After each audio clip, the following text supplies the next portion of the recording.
Hi, everybody. Welcome to another session of Endowus live webinars. It's good to be back after a bit of a hiatus. Today's session is on supercharging your CPF investments. And you haven't seen us in a while, but I'm Sam, the chairman and CIO at Endowus. And together with me is my partner in crime, Greg.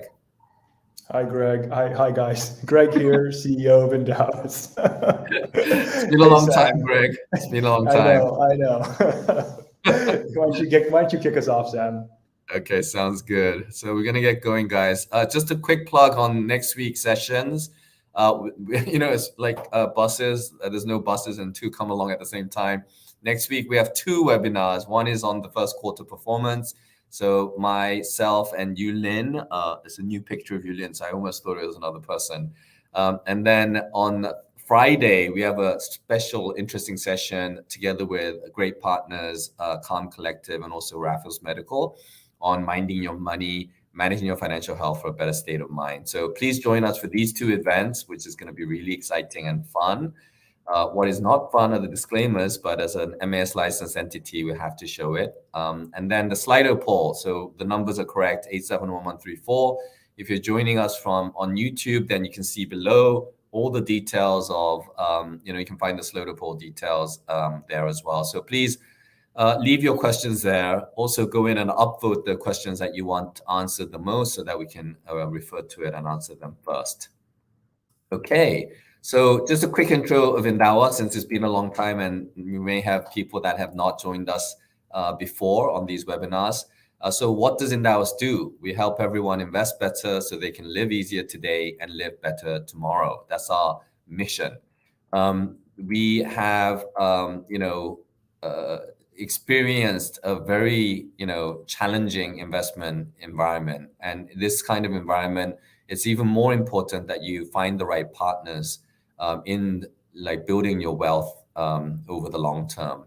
And it's been a painful experience, even in our own journey of investing. And that's why Endowus was created to really build a wealth platform that is digital first, is hyper personalized and holistic.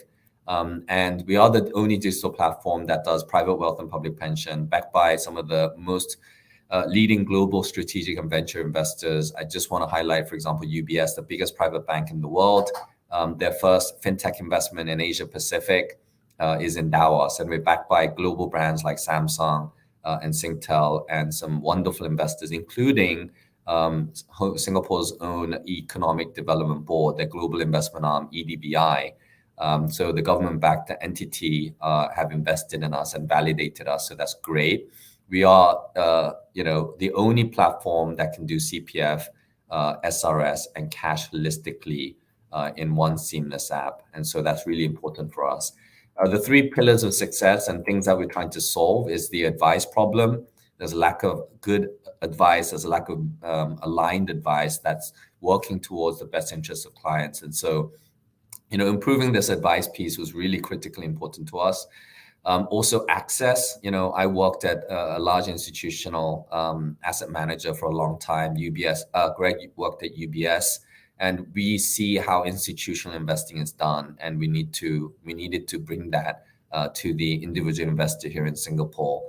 So like doing things like accessing institutional funds, reducing costs at every layer, and really independent, strictly fee-only advice is really, really important for success. The financial service industry is a people business. We have some of the best talent in finance and technology across Asia who have come together with this common mission and a vision to really help individuals succeed over the long term. So please take a look at this. But, we think that we have the right team to deliver a really high quality, professional, institutional service for all our investors and clients. We're going to kick off with a Slido poll. So please log on to your Slido. If you can do that right now and go in. And if you haven't done so, you have to enter the Slido password number. And if you do that, I'm trying to do that as I speak as well, so that I get to participate. You will see a poll right there. And the first question we're going to ask you is, do you invest with your CPF? And so if you can answer, there's a few options there. Yes, OA, yes, SA, yes, both OA, SA, and no, not yet. So if you can answer that, then we can see what the answer is, and we'll flash that later so that people can see it. So looking back at the journey, Endowus pioneered this whole CPF investing on a digital online experience. And guys, the CPF, this poll will keep alive. So even if you joined this late, please join on the Slido poll. But this was a real journey for us.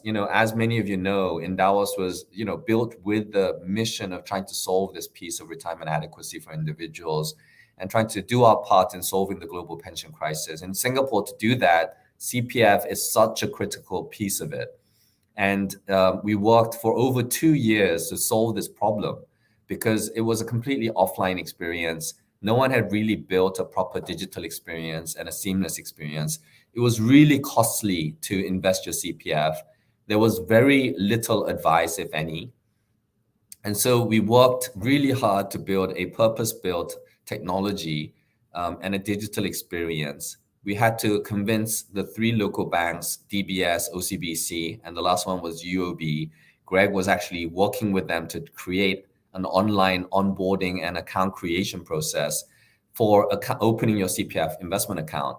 And we had to handhold them. We had to work with UOB Kay Hian to onboard them as a fund administrator and really work with fund managers like Vanguard to bring passive investing into CPF.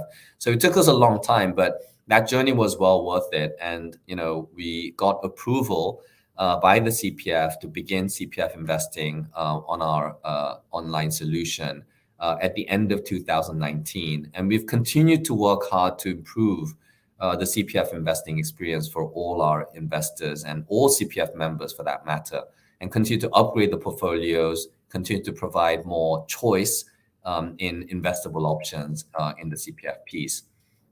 I think the biggest achievement is the technology, but other achievements include partnering with UOB Kay Hian, the largest broker in Singapore, part of the UOB group, a trusted partner, and they became the first CPF investment administrator in 14 years.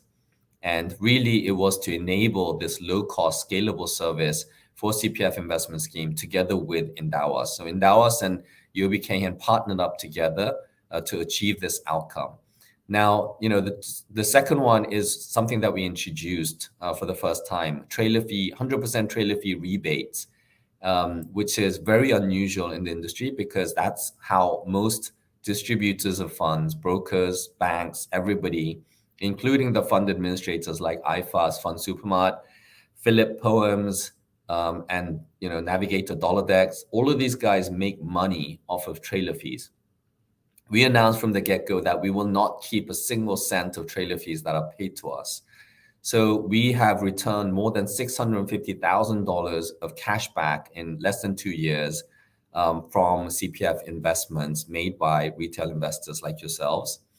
But the total amount of savings are probably in the millions because we gave access to special exclusive products, lowered costs from active funds to passive funds. We also removed sales fees, reduced our own fees. So we've lowered fees in buying mutual funds and portfolios from as high as 4, 5, 6% to less than 1% all in.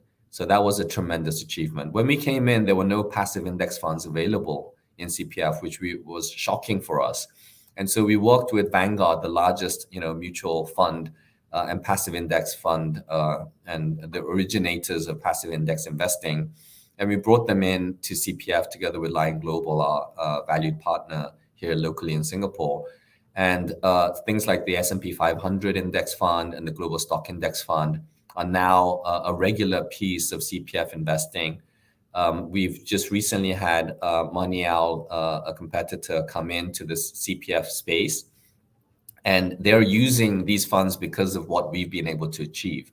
And we are the only ones that do trailer fee rebates in CPF because it's actually quite difficult to do it from a technology perspective. And as I said, a lot of the other partners like IFAS, Fund Supermart, and others refuse to pay back the trailer fees. And therefore, People have to create special share classes to achieve that. And therefore, you have limited availability and options. We actually, with our technology, can rebate everything. And as a result, we have access to the whole pool of CPF investable universe, and we're working to continue to increase available options. And since our launch at the end of 2019, it's been more than 2 and a bit years, so more than 2 years. And during that period, since inception, the CPF Endowus portfolios have performed relatively well. Our most aggressive 100% equity portfolio delivered a 12.7% annualized. So in total, much higher than that, but an annualized return over the 2+ years of 12.7%. Even our balanced 60-40 portfolio with relatively inferior fixed income products still managed to deliver an 8% annualized return, which is phenomenal. And yes, there is volatility because you're investing in markets. But over that time period, obviously, it's been much better than leaving that 2.5% in the market. Even despite the recent correction, you would have been up 33% instead of the 6% that you would have generated with that 2.5% return. So the portfolio is a mix of passive investing index funds that we brought into the portfolio, as well as a mix of some high quality equities and fixed income portfolios. The most important thing is being globally diversified. We want to be passive, but it's not available in CPF in its totality. But we have the biggest pieces, which is US and developed markets, which are passive, low-cost index funds. But we've put that together with an emerging market, high-quality Asia-Pacific fund in equities. We're the only ones that have a globally diversified fixed income portfolio here. I think the other launches we've seen, other options are largely a developed market equity exposure, single fund, and an Asian credit fixed income fund, which is a very narrow sleeve and very volatile sleeve of the asset class. So Endowus has the core flagship portfolio, which is in its design, the strategic and passive asset allocation that we espouse as a financial advisor and investor, but also it has the most globally diversified, low cost, truly well-designed institutional quality structure. So with that, I'm going to one other thing that I think we need to understand when it comes to investing your CPF is this comparison with 2.5%. And a lot of the mistake that people make with especially your OA, which only gives you 2.5%, is that there is a cost of living inflation that is happening. And recently that inflation has accelerated. So inflation has increased, numbers topping 4% in Singapore, 6%, 8% in other areas of the world. These are really, really high numbers. And as a result, we have to look at returns in our investments and our deposits in real terms, minus the inflationary cost and the cost of living that increases over time. And obviously that 2.5% is not the same 2.5%. $100 that you had back in 1961, you would need to have $400 to be able to buy the exact same bread, coffee, living expenses. So the consumer inflation is quite erodes your purchasing power over the long term. And oftentimes it outpaces even the 2.5% safe number that you think you're getting. And therefore, investing in financial markets over the long term and generating higher returns to more than compensate for the rising cost of living is critically important when it comes to investing what is arguably the most important pot of money, which is your CPF. And with that, I'm going to hand over to Greg. Yeah, thanks, Sam. The inflation, is very difficult to overcome, and it's something that we will all face. So if you're 40 years old today, in 60 years, if we look back at that last chart, you need 4 times the amount of money to buy the same amount of stuff.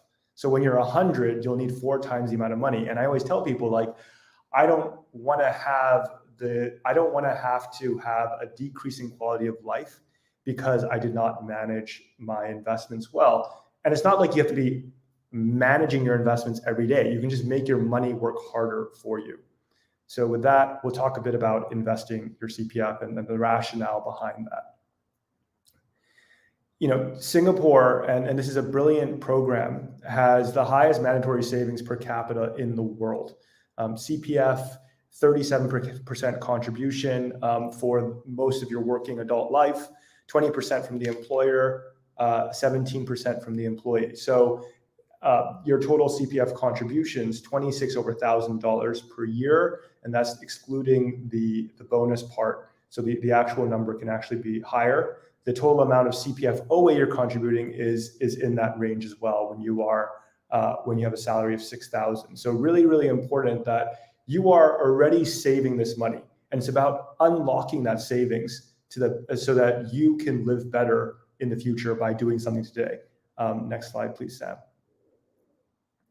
And 38% of Singaporeans are not confident about retirement adequacy. So this is kind of funny because we have the highest mandatory savings per capita in the world, yet a significant portion of the population is not confident about retirement adequacy.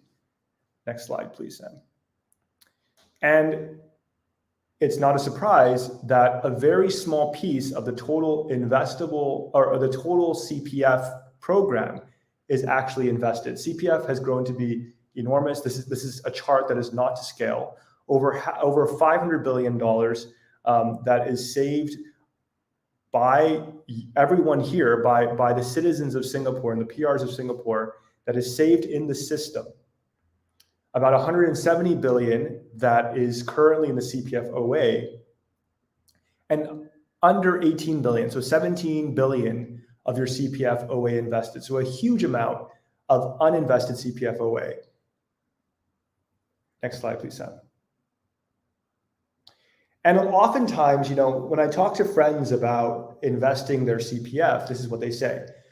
I treat my CPF OA as a high interest cash account, or the CPF is the cash portion of my investment portfolio. But to me, or as an institutional investor, or even as an individual investor, I think this logic does not make sense, because cash, by definition, is meant to be liquid. So you're meant to be able to use cash. You need to use that cash to, pay for an emergency, or to go on holiday, or to buy a new car, or to buy any goods and services you need for yourself to live better. So to me, this argument that it's a high interest cash account does not make sense. It's a high interest cash account. Yes, the 2.5% is the guaranteed interest rate by the government. But if you cannot access that money, it is not a cash account. Next slide, please, Sam. So CPF by design is illiquid until after the withdrawal age. So the way I see cash is before my withdrawal age, I use my cash in my life. I'm saving in my CPF SA and my OA, but I cannot actually access that capital. Yes, I know you have your other CPF accounts as well, but those are reserved for medical expenses and things like that. So we're not going to talk about that. Now, after your withdrawal age, which is currently 55, and we know that if you're 40 today, or even if you are maybe 50 today, that withdrawal age may creep up. So if you're 35 today, the withdrawal age may move to 60 or 65 or 70. We're not really sure yet. People are living longer. People have longer careers. So let's now assume that you're after your withdrawal age. I now have 3 pots of cash that are actually fungible. They are all accessible to me. They are all part of my wealth. I can pull out this money and use it in the real world and buy goods and services when I want. But there are some rules. First of all, my cash in the bank will likely have a lower interest rate than the SA or the OA. And the SA, if the structure remains the same, will have a much higher interest rate than the OA, probably an interest rate that is higher than what I could get at any other risk-free rate through any other option. Right now, 4% guaranteed by the government. So what makes sense for me is to spend my cash savings first. Spend the cash savings, which, if left in the bank, will have a lower interest rate. But here's the rule. After my withdrawal age, in order to tap into my OA as a lower interest than my SA, I need to flush out all of my SA first. I've spent my cash, I'm using my second bank account, which is my CPF SA, which has a higher guaranteed interest rate. And until I use up all of my SA, I cannot touch my OA. As a result of this, your OA is the last money you will ever spend in your life if you are super, super efficient and trying to like really over optimize. And therefore, you have the longest investment horizon with this money. I tell working professionals that, you may not even touch your CPF OA until you're 70 or 80 years old, well after your withdrawal age. So as a result, if you're 40 today, you have a 40-year investment horizon on that money.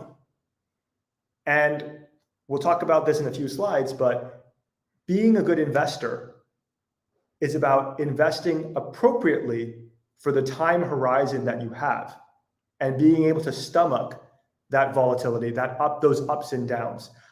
I cannot tell you when the market will go up or down. In fact, no one can tell you when the market will go up and down because that would be reading the future. That would be making a prediction. I can tell you long-term, based on evidence, on what the markets will do, based on the asset class that you're buying and ensuring that you're diversified and low cost and all those things.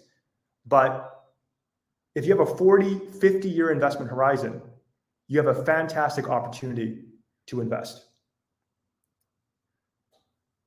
Okay, another poll, and then we'll move on quickly. So if you guys tap back into Slido, you can find out, we'd be curious for the biggest reasons for not investing your CPF.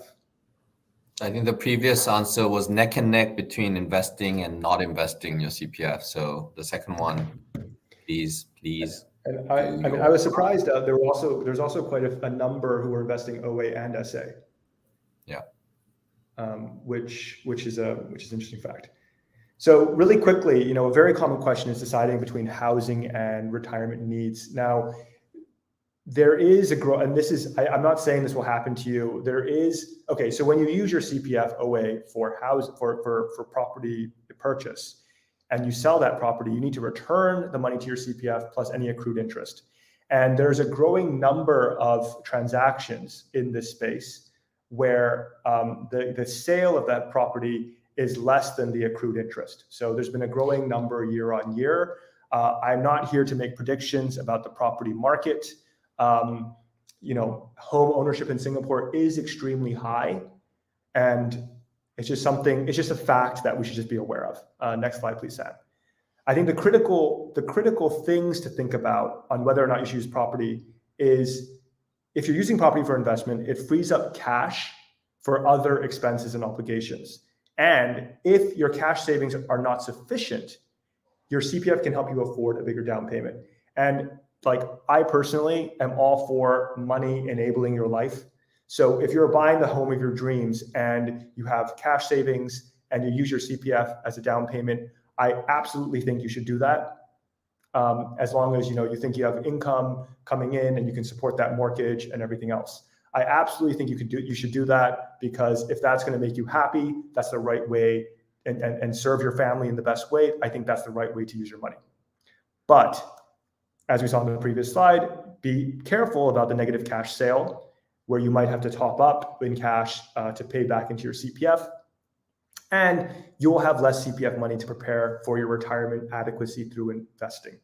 So to me, the first question is, do you have enough cash savings for your down payment and your other life needs? And if you do, my recommendation is to use cash for your property and invest your CPF for a better retirement. And that's sort of my simple framework to deciding between CPF and cash for property investing. Of course, they're also not mutually exclusive. You can actually use a mixture of both. So there's tons of combinations here, but this is my point of view. Okay, Great. really quick. Third. So on the last one, I think we had, I am investing with my CPF 40%. I do not want to risk losing my CPF is the next highest. And then we have a new poll. Do you use cash or CPF to pay for your property? So we'll keep that going, and we'll keep going. Sure. Okay, really quickly, for those of you who have joined our other webinars, you know that we care a lot about diversification. And this colorful chart on the right shows different asset classes over time. And what you can see is that what is the top performing is constantly changing. It's very hard to guess the broad asset class. So asset classes could be like large cap companies or small cap companies or bonds or emerging markets and these broad asset classes or commodities or even just straight up cash. And as you can see, this is like fluctuating quite a lot year on year. And it's very, and a lot of people try to time this, but it's actually really hard. And then a lot of people try to time and speculate on individual stocks within these asset classes, and that's extremely hard. I mean, we just saw Netflix go down by 40% in a day on some new news. And it's, you know, like having that concentration risk is really dangerous and can really set you back on your financial journey. So to us, diversification is proven to be the only free lunch in finance where you can take the level of risk you want, but lower the overall, lower this sort of black swan event, lower the odd stock or even a concentrated sector or asset class from blowing up in your face, which would set you back on your financial journey. So diversify at the right level of risk. Number two, manage your fees. So Endowus has no sales charges, no redemption penalties or charges. We charge an access fee directly from you. That's very transparent. We disclose exactly how much you are paying to us. And we help to lower the fund expense ratios that you are paying. And we rebate trailer fees as cashback, or in the case of CPF, cashback to your CPF. Now, the effective fees is enormous. You know, a general market return of about 8.5%. Actually slightly higher than that. So if you have a small fee and you end up getting an 8.5% return after fees, you would have an over 1,000% return after 30 years. But if you just paid an extra 1% in fees in that time, you would, okay, sorry, there's a bit of a mistake here. This second line should be 7.5% per annum. You would have a 755% return over that period of time. So in 30 years, a 1% difference in fees creates and compounds into over 280% difference in returns. That's 2.8 times the amount you started with. So if you started investing with $100,000, you would have $280,000 more if you were able to save 1% in fees. That is really, really serious. And we keep on urging, we keep on fighting for what we call low and fair fees in the industry. And we hope other distributors, other financial advisors will follow in the way we are putting the client first. Next slide, please, Sam. And finally, it's about time in the market, not timing the market. We love to tell the story. And then this article we wrote a few years ago was republished by the Business Times about the worst investor in the world who only bought in before the markets went down by 20% or more. And as a result, they would have bought in a number of times, including just before the global financial crisis, where the markets went down by 54%, at the top of the COVID crash, before the markets went down by 34% in a matter of weeks. And what you'll see is that over a $500,000 investment, if they just stayed invested, and this is using an index as an example, if they just stayed invested, that $500,000 today would have become over $8.8 million.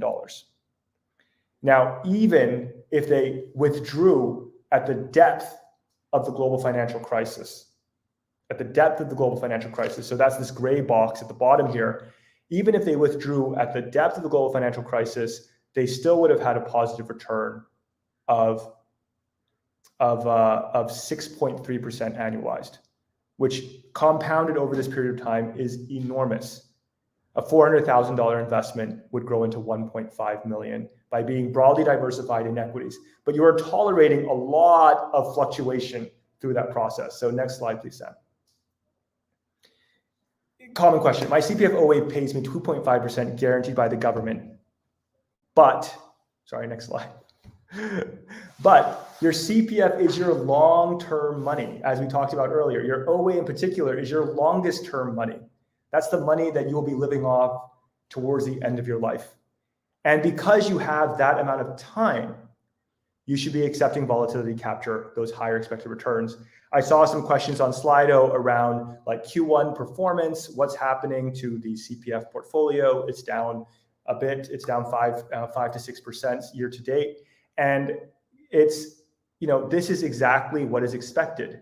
We are a strategic passive asset allocator. We give you access to broad markets. We do not know when in the short term the markets will go up or down. And next slide, please, Sam. So what you can see is you have the option to leave your money in the CPF OA. And that's signified by the black chart here, which is very closely tied to the savings deposit rate, which you can see is the red chart. And for the last 20 years, that has been flat at 2.5%, guaranteed by the government very generously. Next slide, please. But if you layer on global markets, the scale of the chart, so the exact same chart here, gets extremely bumpy. We move the chart from 0 to 5% as the entire scale to -40 to +40%. Okay, there are years here, you can see very clearly that there are years here where the market goes down by over 20%. There's a year where the market went down by over 40%. But there are also years where the market goes up by over 20% and nearly 40%. Now, trying to time that is extremely dangerous because if you get it wrong, it's very hard to gain that back. Next slide, please, Sam. So, I love this chart with the red line versus the black line. The black line, if you have left your money in your CPF for that period. The red line, if you had invested in the global markets, which are signified by the All Country World Index. And if you look at this line, yes, the end is enormous. The gap is very big. But if you look at the beginning, okay, imagine we're in 1990 and I'm convincing you to invest your CPF. For the first 7 odd years, you would have been better off leaving your money in CPF. You would have been below the black line. Okay? And we can't time that. What you're doing is you're buying risk. You're buying access, you're buying ownership in the collective, the collective business world. You're buying ownership in thousands of companies around the world. And yes, when you buy ownership in thousands of companies around the world, it fluctuates, but you're also buying the effort and innovation and growth of those companies.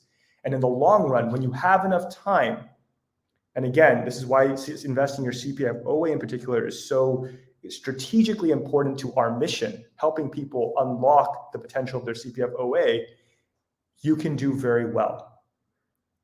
Now, if you look at this chart, you would have for 7 years questioned your decision to invest your CPF. And that's very painful because that's, 365 days a year where you would have been like, I should not have invested my CPF. And then you would have done a lot better. You would have said, haha, yes, I should have invested my CPF. And then you would have been hit by the dot-com crash. And you would have almost returned to the level of having not invested your CPF. Run up into the global financial crisis. Again, return to the level of not having invested. And then letting the powers of compounding work with you and into where we are today. So a 580% return versus 145% if you had left it in your CPF OA for that period. Next slide, please, Sam. So what we think about is your periodic success rate of being invested. Now, Endowus doesn't have restrictions on selling. So this is really something that if you adopt this philosophy, you need to control yourself behaviorally, which is why, when people onboard in Endowus, we ask them, what is the worst 12-month loss you can tolerate for this investment? Because we think behaviorally, this is so important. But the way the math works out and the evidence works out is if you're invested for 10, 15, 20 years, the probability of success by being invested in global markets, be it 100% stocks, stocks and bonds, and a combination of stocks and bonds, you have a very high likelihood of success. Next slide, please, Sam. Actually, Greg, can I just take a pause here because there are some questions on Slido and maybe it might be appropriate to answer it with this chart in place because there's some questions about, and a lot of people are losing 10 years. So there's a question, how should we invest our CPF if we plan to make a property purchase in 10 years with an intention to use CPF to fund the purchase? And then another question, I don't know if it's the same person, but 30 to 40 years is really far away. If the goal is to grow CPF OA in 10 years, would Endowus be suitable? If so, why? And then another question, with $300,000 in my OA and a 10 plus year horizon with an aggressive investment objective, should I put $300,000 into a 100% equity portfolio or diversify to spread the risk? So I think that, with all of these three questions, it's really good to look at this periodic success rate because we've split it out into the 1 year, 3 year, 5 year, 10 year, 15 and 20 year.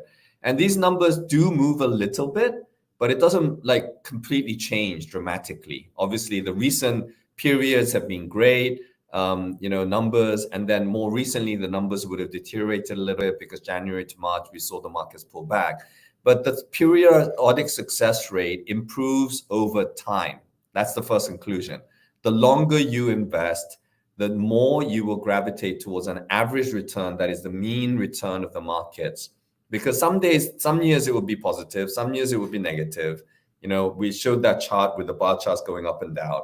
But the longer you invest, it gravitates towards that average 7% or 8% return on an annualized basis, right? And over 15 years, you rarely ever lose money, especially if you have a balanced portfolio. Despite the fact that interest rates have gone up dramatically, we still believe that fixed income over a long period of time is always going to make money for you because, it's a mark-to-market loss that you experience that the longer you invest will gravitate towards the coupon of the fixed income. And therefore, you will be able to generate the 2 to 3 to 4 to 5% return in fixed income if you're broadly diversified. Equities over the long term, if you invest for more than 15 years, you would rarely ever lose money. That's what markets and empirical data and historical performance has actually proven, that there is not a 15-year period of any stage throughout history where if you've invested more than 15 years in the stock market, you would have lost money. So if you combine that in a balanced portfolio, 100% chance that you do not lose money. If it's 100% fixed income, and then obviously the chance of losing money is empirically much less as well, 100%. And even if you have a 100% equity portfolio, the chances rise to 80% or even 90%. And if you invest over 20 years or more, then there's a 100% chance that you'll always do better than the 2.5%. So understanding that, and this is the hurdle success rate of being better than 2.5, not positive, right? If you're looking for a positive number, then it's 100% beyond 15 years. But this is beating OA and 80-90% chance of you beating OA over a 10-year period. And so I think, take it as you will. Everybody has different circumstances, different, risk appetites. So, you have to assess and, to make a decision on your own. But I would say if it's a 10-year or a 10-year plus investment horizon, as some people have asked us, then a very, very high probability that you'll do much better than the 2.5% that OA provides for you. So I hope that answered the question. And Greg, maybe I can hand back to you for the next slides. Yep. Thanks, Sam. So, when it comes down to it, it's all relative. And I think as an investor, you need to have an overarching view on the world. And I think this is something, you need to ask yourself. And it's a big question. It's, do you think the world with its population growth and technological innovation, yes, we have our flaws. We have a war going on. We have an endemic in the midst. We have rising inflation. We have potentially rising interest rates. We have a bond market correction, a stock market volatility, all these things. But as an investor, you take a long-term view. And do you think the world with its population growth, technological innovation, and the good you see in people will produce more goods and services 20 years from now? And if the answer is yes, then you should be an owner in that effort and in that innovation and in the companies that create those goods and services. Ultimately, if everything goes badly, if the world all turns bad, then interest rates, that are guaranteed by governments will also move in the same direction. So it's all relative. And therefore, for me and our advice to clients is if they can stomach the volatility, invest in a diversified, low cost, stay invested, be globally diversified, and I stay invested for the long term. I keep on saying the same thing. So we showed this earlier, the Endowus flagship portfolios, where we have 6 across the risk spectrum from 100% equities to 100% fixed income.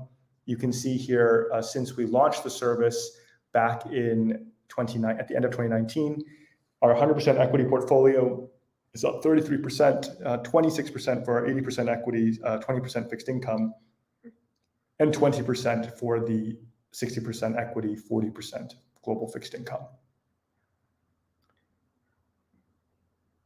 Actually, one thing you did, I think one thing that you highlighted earlier that is relevant here is that, remember, we launched the CPF portfolios and immediately COVID hit, right? Right, yeah.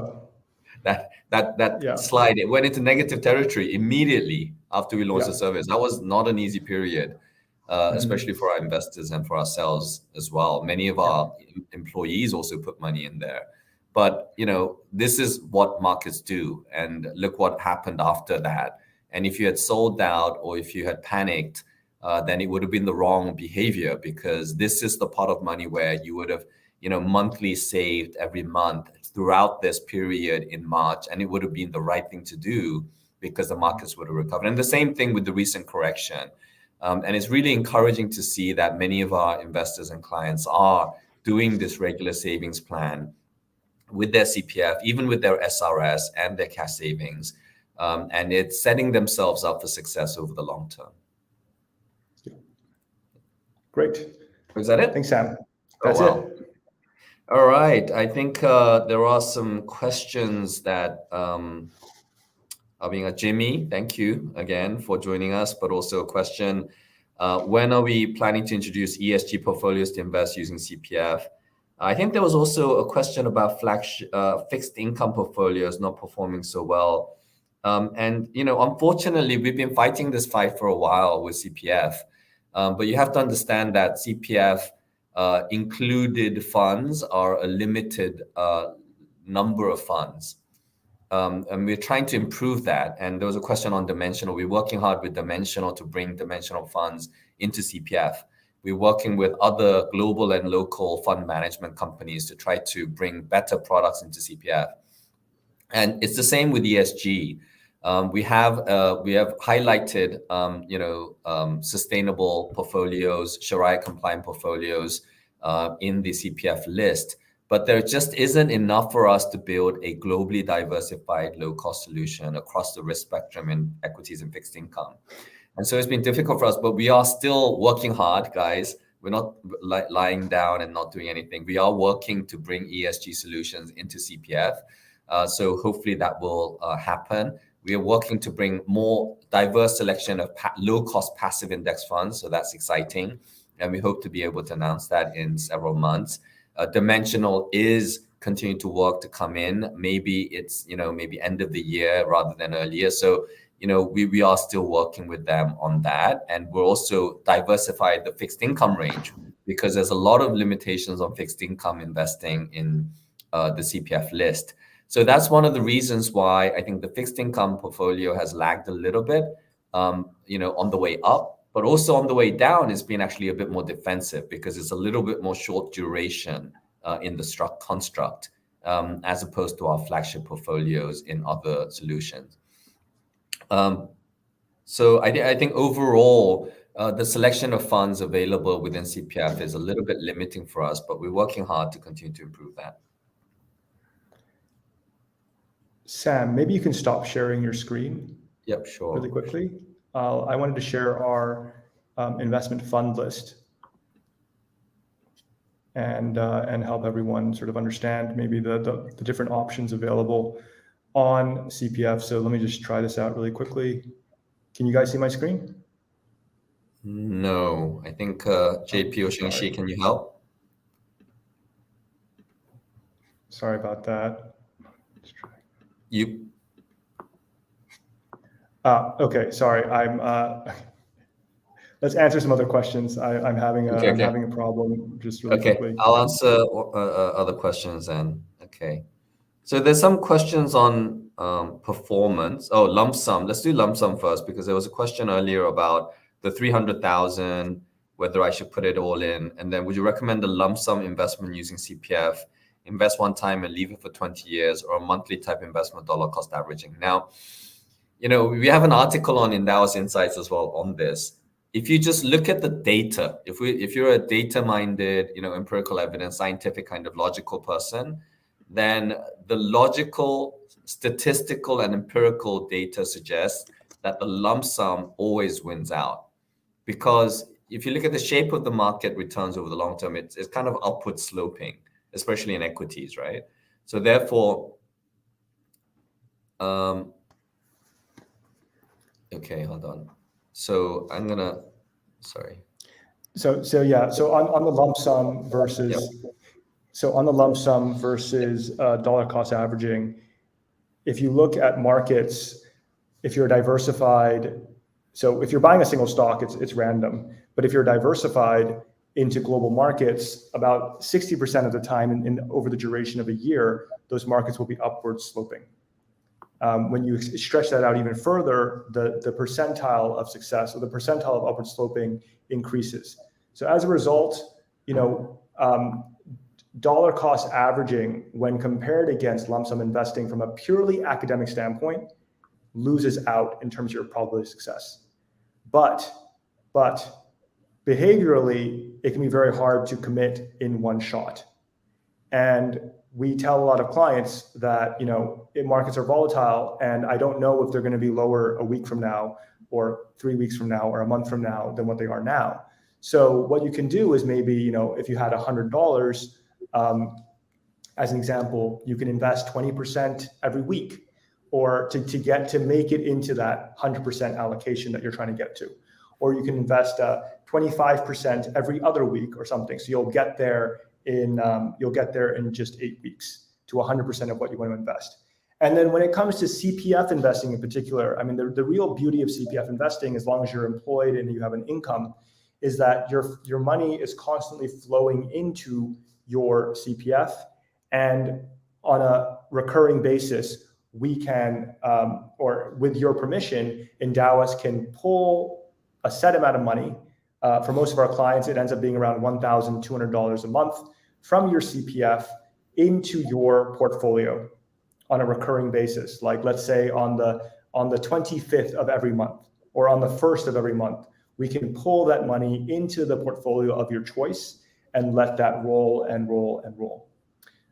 So whoever's controlling the screen here of our investment fund list, I'm sorry I couldn't share. It was telling me to close to restart my computer in order to share. So I would lose everyone. But you can click on CPF OA as a funding source on our investment fund list. So everyone, this is at endowus.com/investment-funds list, or you go to endowus.com and you can view our investment fund list. Click funding source CPF OA, and you can see we have 31 funds available in the CPF OA, which you can sort through. Most popular is the index fund S&P 500, which you can find there, and you can explore the different options available. We are constantly working very hard to beef up this list, make it more robust. We're monitoring the funds here. We don't put all the funds on the list. We actually spend a lot of time curating with the investment office that Sam runs, curating the funds that are available on this list for everyone. Great. And so the performance question, and we showed you the chart earlier. If you extend the horizon, just like March 2020, when the markets fell 30% and our performance was poor, and like this, and again in the recent quarter, the market has pulled back quite significantly. And yes, I mean, we're all invested in the markets, and so it's painful for all of us. We know it, we feel it. But it's just the nature of markets. This is why volatility exists. And without that risk, you cannot generate higher returns. As we always say, risk and return is perfectly correlated. you have to take higher risk to generate higher returns. If you don't take risk, then you're not going to get the returns. The only way you're going to like get higher returns without taking any risk is if it's a scam. So there's basically no way that to achieve higher returns without taking risk. So the volatility is how we measure risk, but the volatility doesn't always work against you on the downside. It can work for you on the upside. So volatility is a two-way concept. So 20% fall, but also a 20% increase, right? So that's the volatility range of a certain asset class. Equities has a much broader range of asset class because it's more volatile. And that's why it can generate the higher returns over the long term. Fixed income is less volatile. So you lose less money, even in the worst scenario versus equities, but your best performance is also capped versus equities, which has a higher probability of success. So therefore, if you invest in the long term, that's the only way. There's few ways you can improve your outcome. One is the time horizon. So, over the long term, unlike, time decay, this is actually a positive, that over the long term, it increases your chances of success because you compounding returns and you gravitate towards a mean return, and the volatility gets reduced or removed completely if you invest long enough. So that's the time horizon is really important. And then the second thing is that you need to really diversify so that you reduce the risk and generate returns in the right way. That's why investing in a single market like China or a single sector like the internet sector is risky, more volatile. But if you diversify by investing in all global markets, it's going to increase the chance of success. I mean, I just wrote that article in Straits Times last week on the weekend. But basically, that's what we need to do to improve success. Greg showed that colorful chart of different markets outperforming every single year. We cannot get that right as an individual investor. But if you diversify, you will always have some exposure to the best markets. Sam, can you move forward in the deck? A couple slides. In the deck? Yep. Yeah, just a few more slides. So we talked about what's coming next week, and I think some questions are around performance.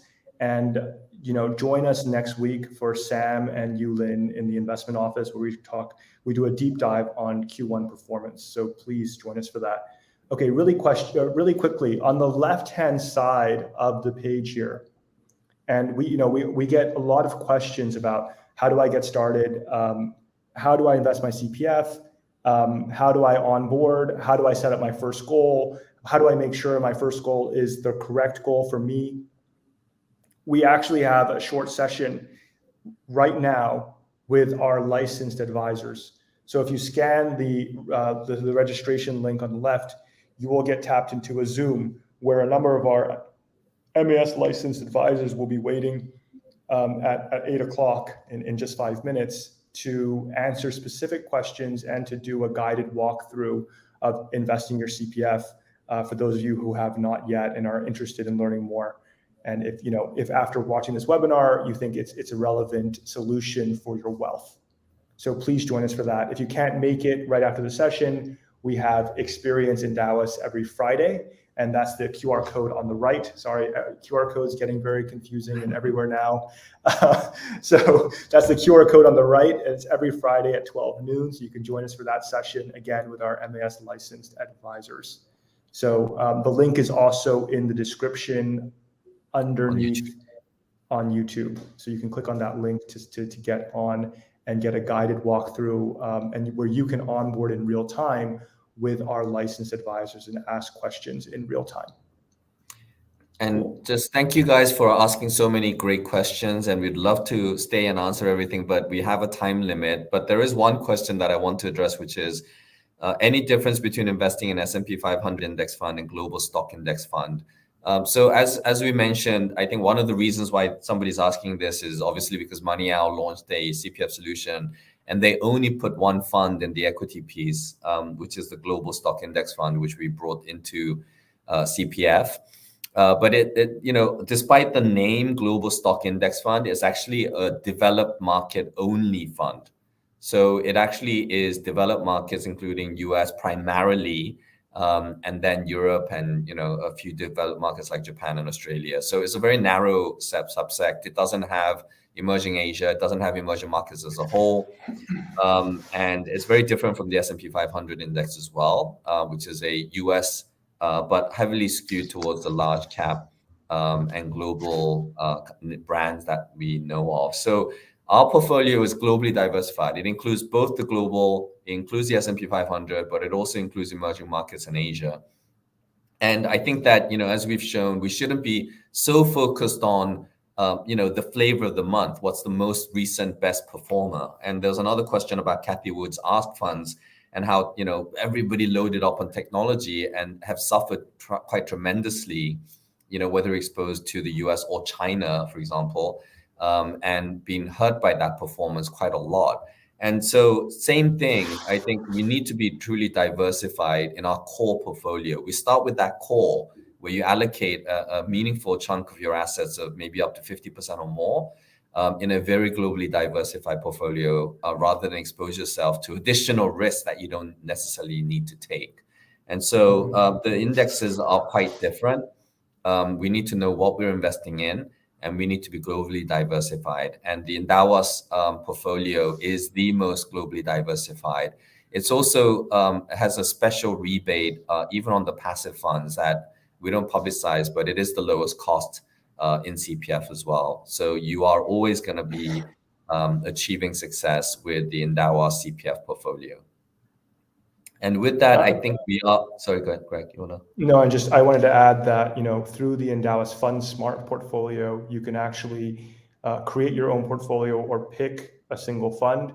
Of course, our recommendation is to go with the Endowus Core flagship portfolios, which we talked about today, which, as you saw on the earlier slide, has the Vanguard Line Global Funds, a fund by First Sentier to cover, so First State, but now First Sentier to cover Asia, a fund by Schroders to cover emerging markets, which are not covered as well by the developed market Line Global Vanguard funds and the S&P 500, which is only in the US, as you guys know, as well as global bonds represented by 3 funds in that global bond portfolio. So that's already an optimized portfolio, making sure that you are compensated for the risk that you take. And with that, I want to wish everyone a good night, and to please join us and the licensed advisors on the Zoom link on the left-hand side now for a guided walkthrough, more in-depth questions and answers about your personal situation and how you should be using the Endowus platform. And also the follow-up questions that we maybe were not able to answer. If you want to join the short session with our licensed advisors maybe we can address some of them. But please join us, and please join our 2 webinars next week that's happening. And with that, thank you so much, guys, for joining us today. It was great fun, as always. And it's been a while since Greg and I did it together. So it's great to do it together as well. Thanks so much. Everyone. Wonderful evening.